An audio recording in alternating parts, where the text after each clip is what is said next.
शाम प्राची टीवी पर सीरियल देख रही होती है, तभी उसकी सास वहाँ आती है। अरे सीरियल में तो ऐसे मग्न है जैसे आज रात का खाना पड़ोसी आकर बनाएंगे। मुझे पता ही नहीं था आपने अपने बेटे की शादी पड़ोस में भी की हुई है। हैं? मतलब? मतलब इस घर में सारा काम बहू ही करती है, आप तो सिर्फ खर्राटे मारती हैं। अच्छा जी, फिलहाल तो तुम आराम फरमा रही हो, चलो जाओ, ये मेरे टीवी देखने का समय है। आहा, इसीलिए मुझे भगाया जा रहा है। सॉरी, अब तो बिल्कुल नहीं जाऊंगी।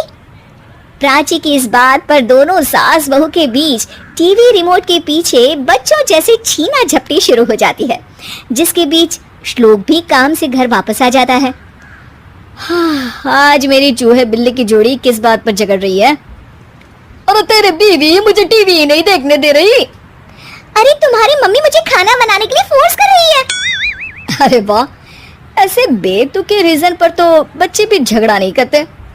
अरे मुझे कुछ मत बोल, सब इसने ही शुरू किया है। हाँ हाँ, जैसे आप तो बहुत दूध की धूली है ना। अरे बस दोनों चुप। प्राची जाओ, खाने की तैयारी करो। और माँ तुम छोड़ो, तुम्हें क्या बोलूं, शांति से अपना सीरियल देखो, मुझे दोबारा लड़ने की आवाज सुनाई नहीं देनी चाहिए। ऐसा बोलकर श्लोक वहाँ से चला जाता है, जिसके पीछे पीछे प्राची भी कुछ न कुछ बड़बड़ाते हुए रसोई में चली जाती है। हाँ हाँ, सासू जी को तो कुछ बोलेंगे ही नहीं, बस मुझ पर ही हुक्म चलता है, खाना बनाओ, जैसे मैं इनके घर में खाना बनाने के लिए आई हूँ। इसी तरह शाम बीतती है और रात को श्लोक और प्राची की सास खाना खाकर सोने चले जाते हैं, लेकिन प्राची गुस्से में कुछ खाए बिना काम में ही लगी रहती है। इस घर में किसी को घंटा फिक्र नहीं पड़ता, मैं खाऊं या भूखी रहूं। प्राची कुछ देर के लिए रसोई से बाहर जाती है और जैसे ही वापस आती है तो वहाँ दूध का भरा ग्लास देखकर हैरान रह जाती है। फिक्र पूरी है, बस दिखाना नहीं है। प्राची दूध पीकर सोने चली जाती है और अगली सुबह एक बार फिर सास बहू का कार्टून नेटवर्क स्टार्ट हो जाता है। ये तुमने ही किया है। अरे अजीब जबरदस्ती है, मैं बोल रही हूँ मैंने कुछ नहीं किया। दोनों ने मिलकर पूरे घर को पागल खाना बनाया हुआ है। यहाँ कोई नॉर्मल इंसान तो रह ही नहीं सकता, इसीलिए अब पड़ोसी क्या रिश्तेदार भी घर आने से कतराते हैं। और सुन बेटे, तू भी चंगा, तेरी माँ भी चंगी, तेरी बीवी भी चंगी, रिश्तेदार। हाँ जी, आपको नहीं पता क्या, गंगाधर ही शक्तिमान है, रिश्तेदार ही। हाँ हाँ, बस समझ गया। कभी जानवरों जैसे लड़ेंगी तो कभी जुगलबंदी करेंगी। भाई मैं आप दोनों के बीच में नहीं फंसना चाहता। सास बहू की इस मन मौजी जोड़ी से परेशान होकर श्लोक अपना सिर खुजलाता वहाँ से चला जाता है। चलो अब मैं भी कीर्तन में जा रही हूँ।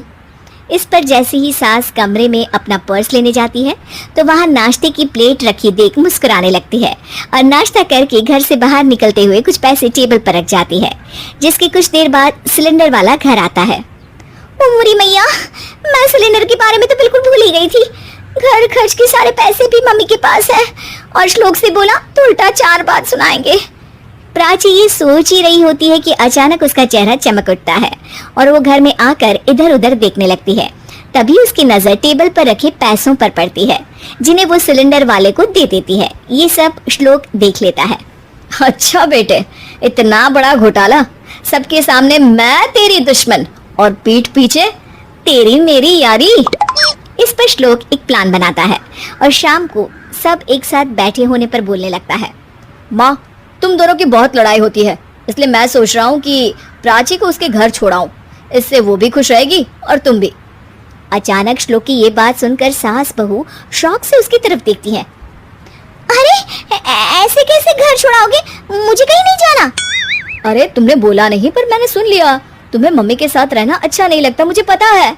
अरे वो अरे, जब बहू खुद कुछ काम बोले तो वो तुझे सुनता नहीं, और अब जो इसने बोला ही नहीं वो तू समझ गया। जब उसे नहीं जाना तो फिर जबरदस्ती क्यों कर रहा है?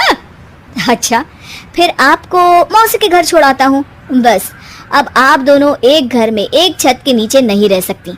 मैं इस टॉम एंड जेरी की जोड़ी को और नहीं झेल सकता। है? ऐसे कैसे नहीं रह सकते?